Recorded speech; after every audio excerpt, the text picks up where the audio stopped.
Yesu nashimwe cyane, ndabasuhuje ndabaramukije mu izina rya Yesu. Ndi Odette Kandama.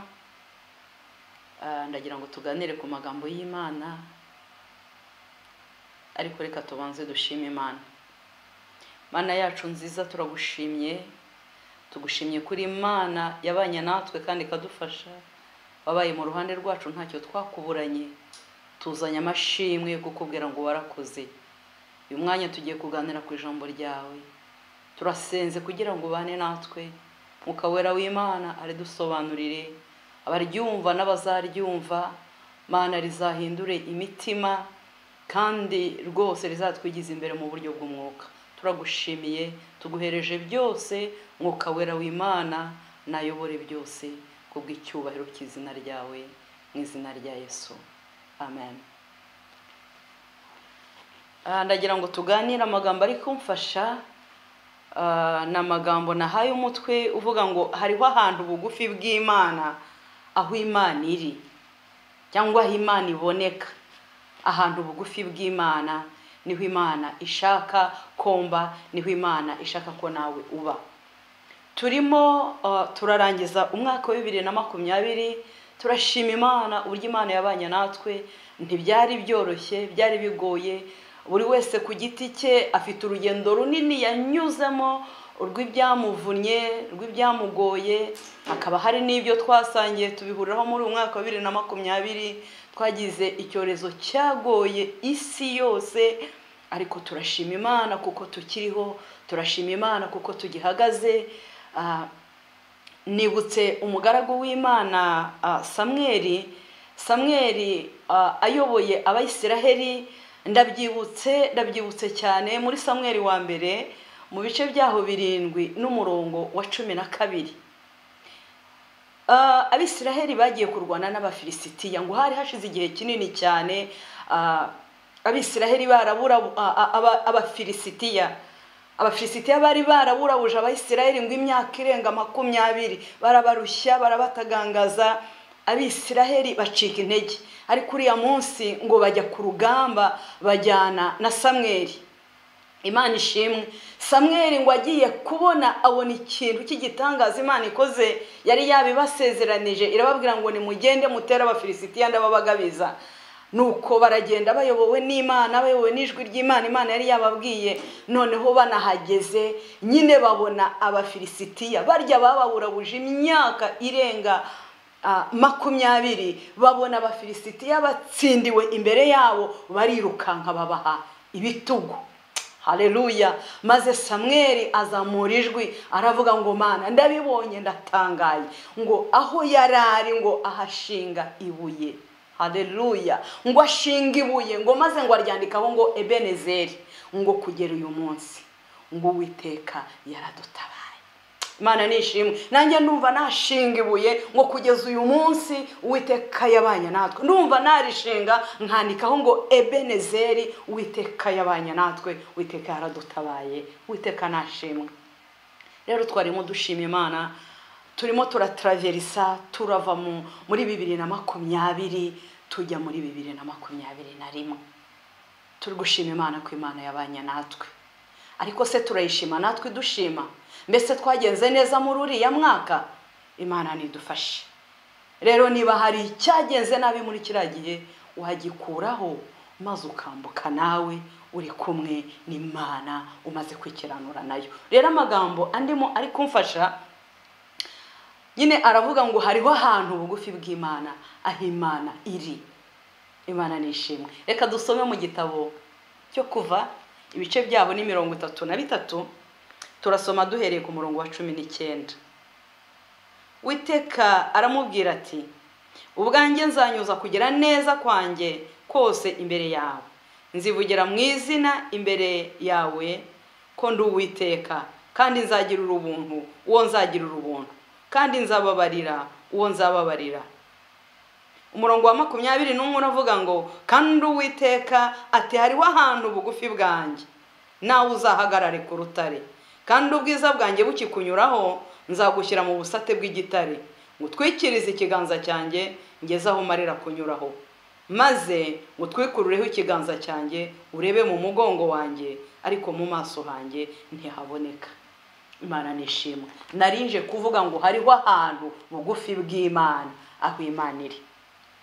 Iyo usomye iki gitabo cyo kuva mu bice 33 uhereye ku murongo wa 12 ukagera hariya turangirije, hari ikiganiro cyiza cyane nakunze cyamfashije umugaragu w'Imana Mose yagiranye n'Imana nyine. Mose yaganiriye n'Imana muri iki gice ahereye ku murongo wa 12. Mose yarabanje abwira Imana kuri uwo murongo hejuru utangira kuri 12, abwira Imana ngo nyereka imigambi yawe kuri jye. Haleluya. Hanyuma Uwiteka ngo ahita amusubiza ngo aramubwira ngo ngewe ubwanjye nzajyana nawe maze nkuruhure. Imana nishimwe. Mose nubwo Imana yari imaze kumubwira gutyo, arongera abwira Imana, arayibwira ngo nukuri urambwiye ngo uzajyana natwe kandi uzanduhura, atari kumva ubwawe nutemera kujyana natwe ntiwirirwe udukura ino. Imana ishimwe. Uwiteka Imana iramusubiza ngo umva, n'icyo uvuze ndagikora kuko wangiriye nk'umugisha nkakumenya izina. N'umurongo wa 17. Mose araryoherwa, agubwa neza cyane, aravuga ngo noneho rero nyereka ubwiza bwawe burabagirana. Haleluya. Ni ku murongo wa 18 ngo nyereka ubwiza bwawe burabagirana. Hanyuma Uwiteka rero hariya niho yamushubije, hariya twasomye, aramubwira ngo ngewe ubwanjye nzanyuza kugira neza kwanjye kose imbere yawe. Imana ishimwe. Yaramubwiye ngo ni kose, sinzahanyuza guke, nzahanyuza imbere yawe, nzanyuza kugira neza kwanjye imbere yawe. Aramubwira atari kumva, ari cyo ngusaba, nubwo nkwemereye ko nzanyuza kugira neza kwanjye imbere yawe, nzakunyuza imbere yawe se urihe? Aramubwira ngo nawe uzahagarare ku rutare. Imana ishimwe. Narinje kukubwira ngo muri 2021 turi kwinjiramo, Imana y'imbabazi ikubashishe uzahagarare ku rutare. Imana nishimwe. Tubonye muri kiriya kiganiro Mose arimo abwira Imana, arimo ayisaba, ayibwira ati unyemerere rwose uzagendane nanjye. Imana ati rwose nzagendana nawe kandi nzakuruhura. Imana igendane nawe wambuka 2020 no muri 2021 izagendane nawe kandi kuruhure mu izina rya Yesu. Nicyo ngusabiye.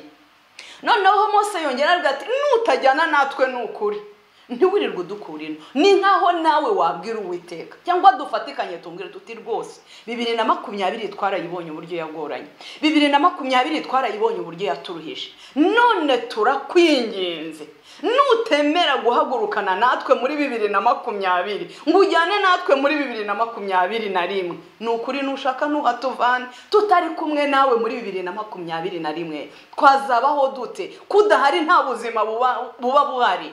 Tumubwire natwe ngo nukuri ugendane natwe, wambukane natwe tuva muri 2020 ujyane natwe muri 2021. Uwiteka arabwira Mose ngo nzajyana nawe kandi nzaguha ikiruhuko, nzakuruhura. Imana ishimwe. Icyambu Uwiteka akazabana nawe muri 2021 kandi akazakuruhura. Mose rero ahita abwira Uwiteka ati noneho rero nguwe neza, ariko nkundira unyereke ubwiza bwawe burabagirana. Uwiteka aramubwira tumva, umva, nzanyuza kugira neza kwanjye kose imbere yawe, ariko hari icyo ngusaba, uzahagarare ku rutare. Hari ahantu bugufi bwanjye. Niko uwo murongo uvuga. Uwo murongo uravuga 21 ngo kandi Uwiteka aramubwira, kandi Uwiteka ati hariho ahantu bugufi bwanjye nawe uzahagarare ku rutare. Niho navanye umutwe w'aya magambo. Rero ndakwifuriza, ndanaguhendahenda, kuko n'umuntu niwe ubikora. Ibintu byose biba biri mu maboko yacu, turabiporopoza, tukabitekereza, tugakora plani, noneho Imana nayo ikabishyira mu bikorwa. Ariko ubyifuze nk'umwana w'Imana unanabisengere. Rero Uwiteka arakubwira nkuko yabwiye Mose uyu mwanya, arakubwira ngo hariho ahantu bugufi bwanjye uzahagarare ku rutare, haleluya, nanjye nzanyuza kugira neza kwanjye kose imbere yawe ariko uhagaze ku rutare. Urwo rutare ninde? Mwibuka Yesu abwira abigishwa ari kubabwira ati umuntu wumva amagambo yanjye ameze nk'umunyabwenge, uyumva akayakomeza, ngo ameze nk'umunyabwenge wubatse inzu ye ku rutare. Ngo imivu iratemba, imvura iragwa, imiyaga irahuha, ariko iyo nzu kuko yayubatse ku rutare, haleluya, nta kintu byabashije kuyitwara. Urwo rutare rero ni Yesu ubwe. Urwo rutare ni ijambo ry'Imana. Murabizi ko Yesu ari we jambo ryaremye byose, wahoze uhereye kera. Imana ibwira Mose ngo hariho ahantu bugufi bwanjye, uzahagarare ku rutare. Imana nishimwe. Ndakwifuriza ngo muri 2021 uzahagarare ku rutare bugufi bw'Imana. Imana nishimwe. Umva ibyo Imana yasezeranije Mose. Yaramubwiye ngo nuhagarara ku rutare. Umva ibyo yamusezeranije, twasomye. Yaramubwiye ngo nzanyuza kugira neza kwanjye kose imbere yawe. Icya kabiri, yaramubwiye ngo nzaguhisha mu busate bw'igitare. Imana nishimwe. Nongera mubwira icya gatatu ngo nzagutwikiriza ikiganza cyanjye ngo ngeze aho marira kunyuraho. Haleluya. Hanyuma kubera ko umuntu adashobora kumbona n'amaso ngo abeho, nzagutwikiriza ikiganza cyanjye. Ni icya gatatu. Noneho nimara kunyuraho cya kiganza kikuvaho uhita ubona mu mugongo wanjye. Imana nishimwe. Yaramubwiye ngo aya masezerano yamuhaye. Hariho amasezerano Imana iguha, hariho ibyo Imana ishaka gukorana nawe, ariko hari igihe dushaka ko Imana ibana natwe tukajya tuyishaka dukiranirwa, tukajya tuyishaka turi mu byaha, turaho itari. Imana ahantu ibonekera yaravuze ngo ahantu bugufi bwanjye wundi ni ku rutare. Uzahagarare mu mwana wayo Yesu, uzahagarare mu ijambo ryayo. Aho nuhahagarara, Imana ishimwe, nzanyuza kugira neza kwanjye kose, haleluya, imbere yawe. Nuhahagarara nzagushyira mu busate bw'igitare nguhishemo. Hari indirimbo kera twaga turima ngo nihishe mu rutare rwiza, urutare rutanyeganyega. Imana iramubwira ngo nzaguhisha mu busate bw'urutare. Imana niguhishe mu busate bw'urutare uyu mwanya na 2021 no mu gihe cyose uzaba ukiriho mu izina rya Yesu. Irangije iramubwira ngo kandi ngo nzagutwikiriza ikiganza cyanjye hanyuma nyureho. Muribuka Imana inyura mu Egiputa ibyahabaye. Imana yarahanyuze, abana b'imfura b'Abanyegiputa bose barapfa. Inyuraho iratambuka, ariko abana b'Imana bari bihishe i Gosheni. Imana niguhishe muri uru rutare nawe kuzageza ubwo yanyura, izamara kunyuraho, maze ngo nimara kunyuraho naguhishe mu busate bw'igitare, nimara kunyuraho ninjya kunyuraho nzagutwikiriza ikiganza. Ariko urumva aya masezerano, bakurutare, nubakurutare Imana izagutwikiriza ikiganza cyayo. Haleluya. Bakurutare, icya mbere iratubwiye ngo uzanyuza kugira neza kose imbere yacu. Icya kabiri iravuze ngo izaduhisha mu busate bw'urwo rutare, izaduhisha mu busate bw'umwana wayo, izaduhisha mu rutare rwiza rutanyeganyega. Ibinyeganyeza byabaho, ibigora byabaho, intambara zabaho, hari na byinshi twabonye, ariko Imana izaduhishe mu busate bw'urwo rutare, tuhahagarare mu izina rya Yesu. Irangije ngo nzagutwikiriza ikiganza kugeza aho nzamarira kunyuraho, kugeza aho ibikomeye bizarangirira, kugeza aho intambara n'ibica abandi intege bizarangirira. We nzagutwikiriza ikiganza nuba uhagaze ku rutare. Imana nishimwe. Irangije ngo kandi nzakuyereka, uzambona rwose mu mugongo, nubwo utambona mu maso, ariko nzatambuka nkureho ikiganza uhita ubona mu mugongo wanjye. Imana nigufashe, Imana nikugirire neza. Ndakwifuriza guhagarara kuri uru rutare. Uru rutare ni Yesu, urutare ni ijambo ry'Imana, uribemo. Urwo rutare turuhagarareho tumeze dute? Duhagarare kuri urwo rutare rw'Imana dufite kwizera. Ndabifuriza guhagarara kuri urwo rutare bugufi bw'Imana aho Imana iri, ariko dufite kwizera. Bibiliya yarambwiye mu Baheburayo ibice 10:38. Haleluya. Harambwiye ngo umukiranutsi azabeshwaho no kwizera. Uri kuri uru rutare uzirinde gutakaza kwizera. Ngo kandi ngo umutima naramuka asubiye inyuma, umutima w'Uwiteka ntuzamwishimira.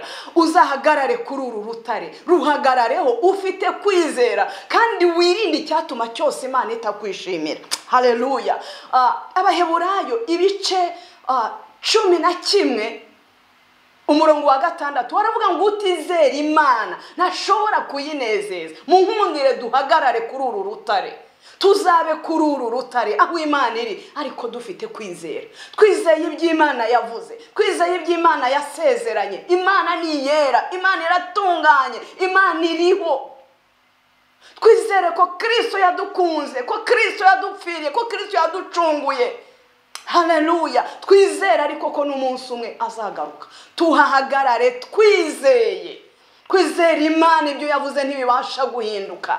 Ahari isi yahinduka, n'ibindi byinshi by'ibibazo bikaza, ariko uhagarareho wizeye. Nubwo wabona ibihuta nk'imiyaga n'imiraba, nubwo wabona ibyicisha, yigirira icyizere, uyizere. Ubugingo bwacu bwahishanywe na Kristo mu Mana.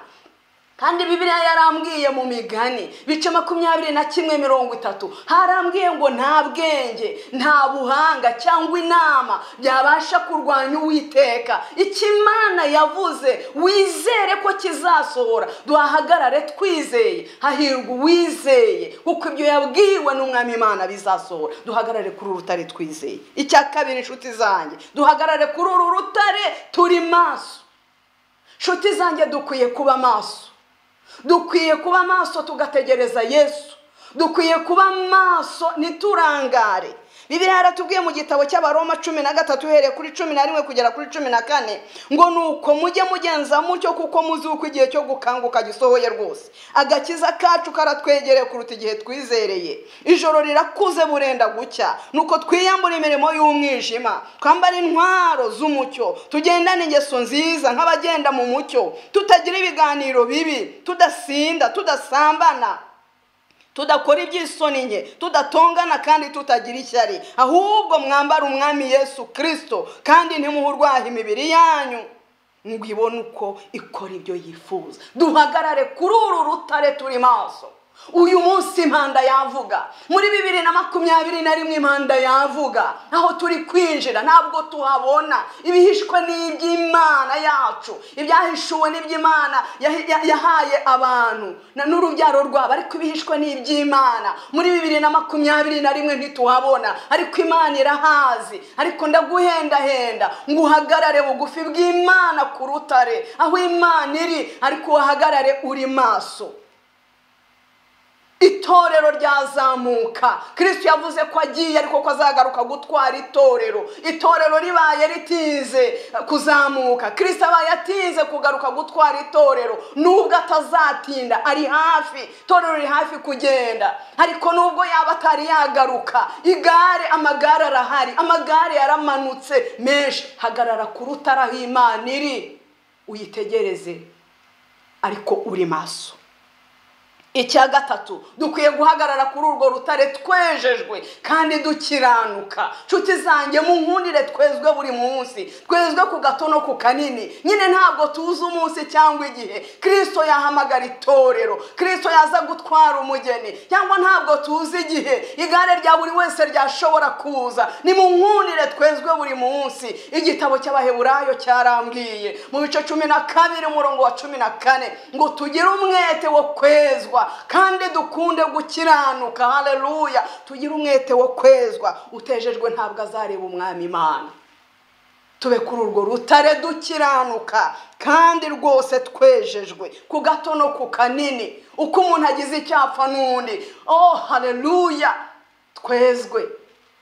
Hanyuma icya kane, duhagarare kuri urwo rutare bugufi bw'Imana aho Imana iri, twirinda. Haleluya. Tugire kwirinda. Turinde ibyo kwizera. Ibyo kwizera bera bahawe rimwe ariko bikazageza iteka ryose. Urinde umuhamagaro wawe. Wirinde ikibi n'igisa nacyo. Wirinde ibyaha n'ibisa nabyo. Wirinde ikintu cyose cyakuvana kuri Kristo. Urinde agakiza. Urinde umuhamagaro. Wirinde ibyaha by'ibigambirirano. Narije kukubwira kwirinda. Icyambere urinda agakiza, urinda umuhamagaro wawe. Haleluya. Icya kabiri, wirinde cyane wirinde sisiteme y'iyi si. Iyi si turimo ni sisiteme irimo iragenda yoroshya ibintu byose, aho gukora ibyaha bitagize icyo bivuze ari ibintu byoroshye. Urasanga abantu bari mu busambanyi ngo bari gukora amuru, ntacyo bivuze. Wirinde sisiteme y'iyi si. Imana nidufashe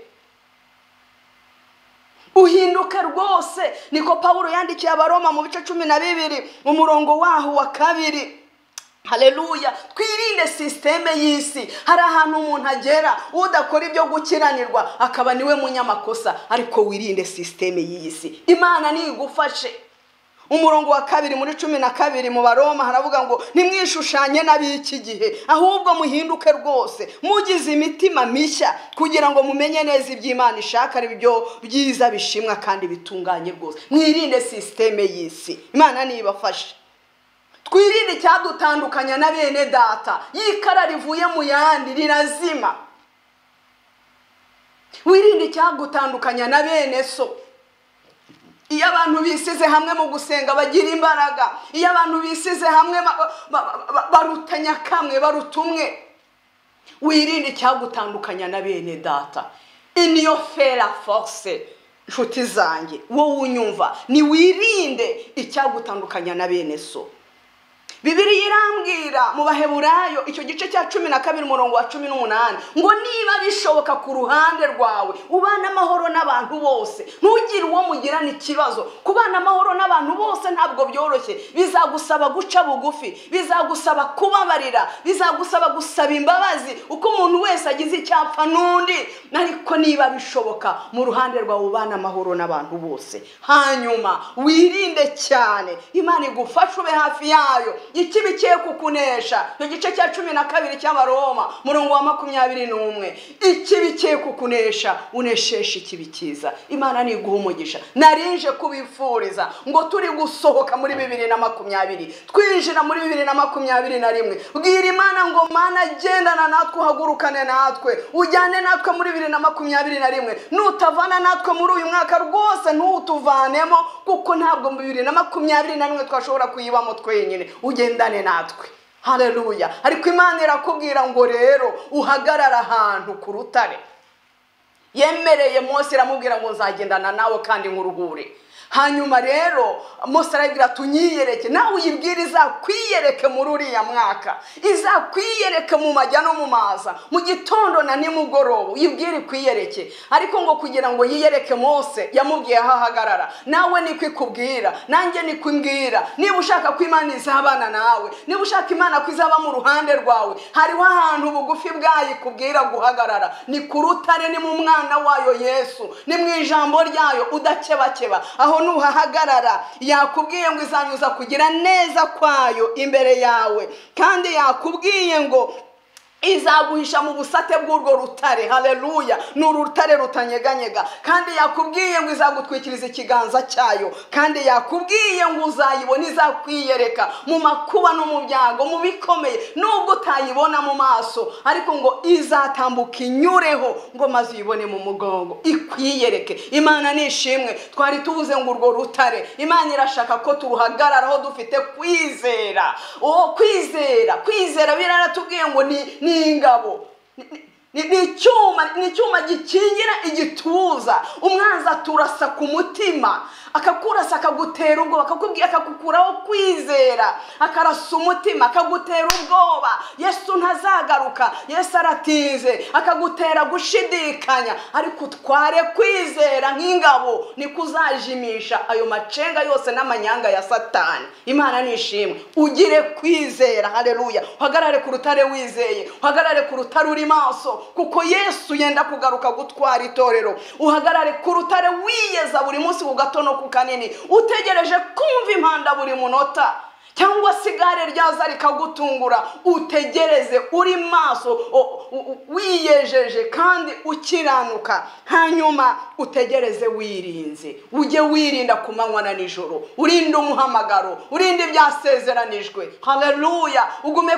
kuri Kristo nk'uko yaguhamagaye. Wirinde iby'inzaduka, wirinde systeme guhindukana n'ibihindutse. Ahubwo ntiwishushanye n'ab'iki gihe, ahubwo uhinduke rwose kugira ngo ubashe kumenya ibyo Kristo ashaka, kugira ngo ubashe kumenya ibyo Imana ishaka. Imana nigufashe, wirinde icyagutandukanya n'Imana, wirinde icyagutandukanya na bene so. Ukubonye uburyo n'ubishobora ubana amahoro n'abantu bose, wige guca bugufi, nibiba ngombwa uce bugufi, nibiba ngombwa usabe imbabazi, nibiba ngombwa ubabarire. Nitubabarira tujye tubwira Imana ngo tubabarire, nkuko tubwira Imana ngo itubabarire, ariko tujye tuyibwira nkuko natwe tubabarira bene data. Kubana na bene data bidusaba guca bugufi, kubabarira, gusaba imbabazi. Imana nigufashe, wirinde icyagutandukanya na bene so utazazima. Nitugira umugisha ko hari amateraniro tuzajye duterana n'itegeko ry'Imana. Imana nidufashe, ibigaragara bigoye tubona, ibigaragara by'ibimenyetso byinshi tubona, Bibiliya yaravuze ngo uko tubibona biza twe gucika intege, twe kugira ubwoba, ngo ahubwo turarame turebe mu ijuru, ariko tugere kwizera, ariko tugere kuba maso, ariko tugere kwirinda, ariko tugere gukiranuka, ariko tugere kwezwa, kandi turindiririye ku rutare, duhagaze ku rutare aho Imana iba. Imana nigufashe uri kwambuka ujya 2021, Imana nigufashe guha umugisha, Imana nihagarare nawe muri 2021. Haleluya. Kandi wihangane uko uzabashishwa kose, Imana nitubashisha gukunda no gukora ibyo ishaka. Haleluya. Ikibi ntikikakuneshe na rimwe, ahubwo unesheshe ikibi cyiza. Yesu ari mu bugingo bwawe, ntabwo wahagarara ku rutare, kuko urutare ni rwo Yesu, kandi utarakiriye Yesu. Ndaguhendahenda kubw'imbabazi z'Imana ngo ntiwijire muri 2021 utari waha Yesu ubugingo bwawe. Ha Yesu ubugingo bwawe. Iyo umaze guha ubugingo bwawe Yesu, nibwo baba ufite sanse. Imana niguha umugisha, Imana niguhagarike ku rutare. Oh haleluya. Niguhagarike ku rutare aho iri, aho ibonekera. Hahagarare uyitegereze, wirinze, wizeye, ukiranuka, uri maso. Haleluya. Imana nigushyigikire. Mana yacu nziza, turagushimiye haleluya ko ushaka ko duhagarara ku rutare. Nihuri nihubonekera mu mwana wawe Yesu Kristo, duhagarikeho. Ndasengeye abantu bumvishira ijambo kugira ngo uhindure umutima w'umuntu wese wabafashe decision yo kwakira Yesu, kugira ngo abashe kubona uko amuhagararamo. Tuguhereje byose Mana, nutugirire neza, uduhagarike ku rutare abariho tugutegerereza, kandi utubashishe haleluya kukwizera, kuba maso, kwirinda, gukiranuka, ikibi ntikikatunesha, ahubwo tunesheshe ikibi cyiza. Nushimwe kuzabana natwe mu izina rya Yesu. Amen.